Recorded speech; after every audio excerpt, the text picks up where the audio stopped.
जिसको इतने सारे बाण चुभे हों उसको कितना कष्ट होगा। पर भीष्म पितामह का पूरा शरीर देखो, पूरी कथा देखो, भीष्म पितामह की महाभारत को उठाकर एक एक पर्व को पढ़कर देखना, उसमें भीष्म पितामह बड़े आनंद से बाणों की सैया पर पड़े। द्वारकाधीश पूछ रहे हैं मरते क्यों नहीं हो, दर्द नहीं हो रहा, कष्ट नहीं हो रहा?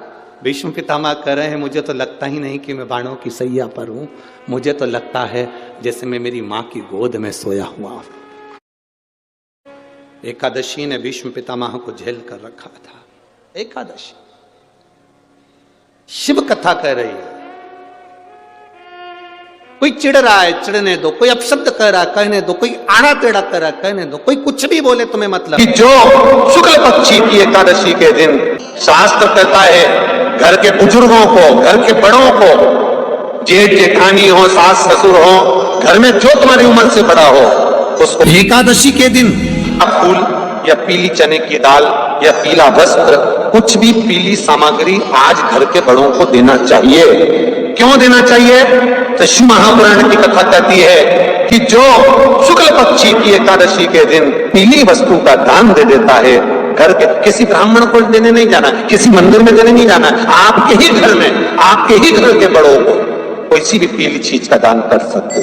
फूल हो, मिठाई हो, कोई अनाज हो, कोई वस्त्र हो, पीली वस्तु का दान दे। क्यों होगा? क्या होगा उससे? शिव महापुराण की कथा कहती है उससे जिंदगी में कभी बड़ी बीमारी प्रवेश नहीं कर। कि भगवान शिव के मंदिर में अगर हम प्रवेश नहीं भी कर सके, मान लो शंकर के द्वार पर, शंकर की चौखट पर शिव के द्वार हम नहीं पहुंच पाए,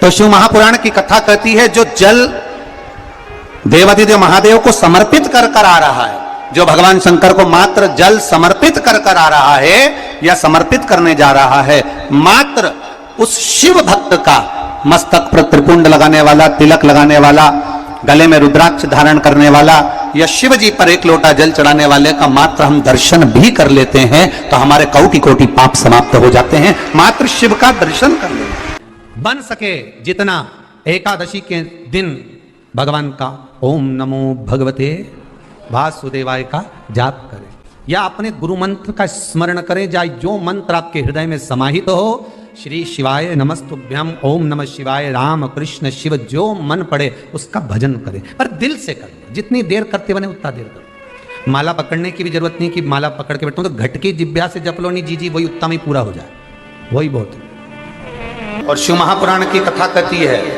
शंकर की कथा कहती है, अगर बच्चा पढ़ने में कमजोर है, बच्चे का विवेक कमजोर है, बच्चे की बुद्धि कमजोर है, बच्चा सक्सेस नहीं हो रहा, सफलता नहीं मिल रही है, उसका जॉब नहीं लग रहा है, कहीं वो आगे बढ़ नहीं पा रहा है, तो उन बच्चों से निवेदन है शंकर के मंदिर में एक लोटा जल चढ़ाओ, थोड़ा सा जल झेल कर नंदी के पास बैठकर उस जल का आचमन करना प्रारंभ कर दो। तुम्हें खुद मालूम पड़ने लगेगा कि तुम जो पढ़ रहे हो तुम्हें याद होना चालू हो जाएगा, तुम अच्छे से अच्छे नंबर पाकर आगे बढ़ना प्रारंभ कर दोगे। विद्या अध्ययन भी करो, खूब पढ़ो, लगनता से पढ़ो, अपना कर्म करो, रात दिन एक करो और शंकर जी पे एक लोटा जल चढ़ाकर पीना प्रारंभ करो।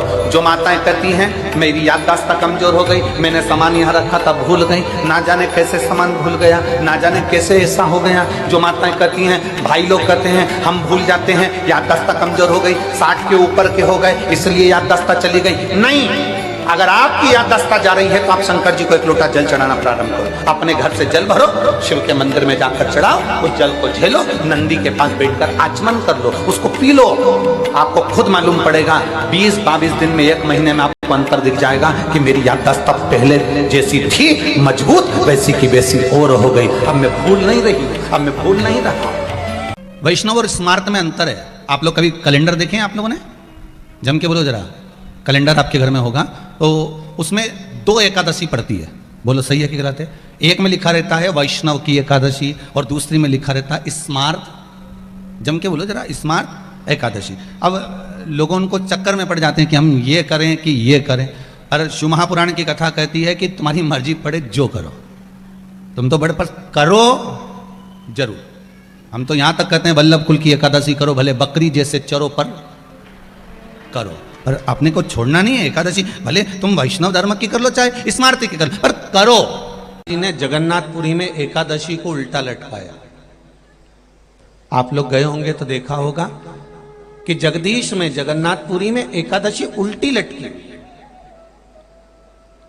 कारण क्या था? खूब विरोध करा गया श्रीमद् वल्लभाचार्य जी का कि तुमने एकादशी को उल्टी लटका दिया जगन्नाथपुरी में। क्यों लटकाया? उसका कारण क्या था? श्रीमद् वल्लभाचार्य जी ने कहा, आप कहते हो कि कोई मरे तब एकादशी का दान दीजिए, आप कहते हो कि कोई मरे तब अन्न का दान दीजिए, आप कहते हो कि कोई मरे उसके बाद में आप ये दान दीजिए।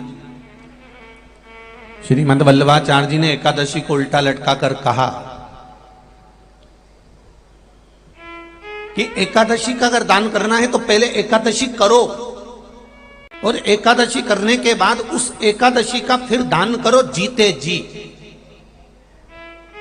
एकादशी है कौन? क्यों इसकी इतनी प्रधानता है? क्यों इसकी पुण्यता है? ऐसा क्या है एकादशी में जो इसकी पुण्यता मानी जाए? कौन है ये जो भगवान नारायण तक एकादशी का व्रत करते हैं? सुभद्रा जी को भगवान जगन्नाथ ने, जगदीश ने एकादशी का व्रत कराया था। बद्रीनारायण भगवान को माता लक्ष्मी ने एकादशी का व्रत कराया था। क्यों? चंद्रायण एकादशी व्रत की महत्व। एकादशी है कौन? तो कहा जिसको व्रत करने पर भगवान नारायण भी जिसका व्रत करते हो, भगवान माता लक्ष्मी जिसका व्रत करती हो, वो एकादशी है कौन? तो शास्त्र वर्णन करता है महाराज, स्कंद पुराण का सुंदर चातुर्मास्य खंड के अंतर्गत वर्णन आया है महाराज। एक बार भगवान विष्णु आनंद में विराजमान थे, पद्मावती और माता लक्ष्मी दोनों उनके पास में विराजी हुई थी। भगवान लक्ष्मी और पद्मावती दोनों बैठी, एक सिर के पास, एक चरण के पास। कुछ समय बाद वहीं पर ब्रह्मदेव का आगमन हुआ, और ब्रह्मा जी आगमन पाकर भगवान नारायण पद्मावती से लगकर उठे और उठकर लक्ष्मी की ओर झुके। झुकने पर इन तीनों के समागम से भगवान नारायण के हृदय चित्त से एक कन्या प्रकट हो गई। उस कन्या का नाम एका था।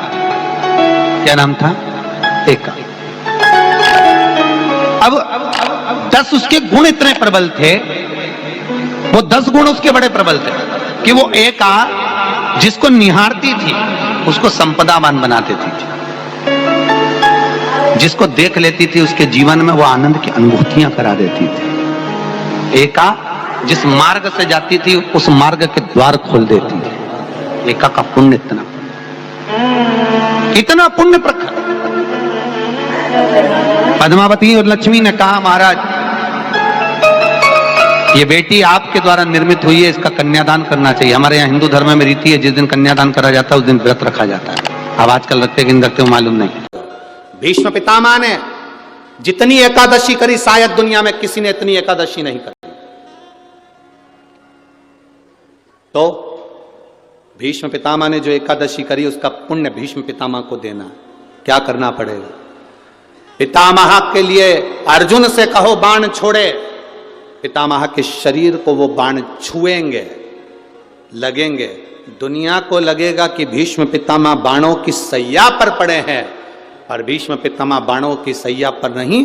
पितामह ने जितनी एकादशी करी है वो सारी एकादशी बाण बनकर भीष्म पितामह को अपने हाथ पर झेल लेगी, उसको मरने नहीं देगी।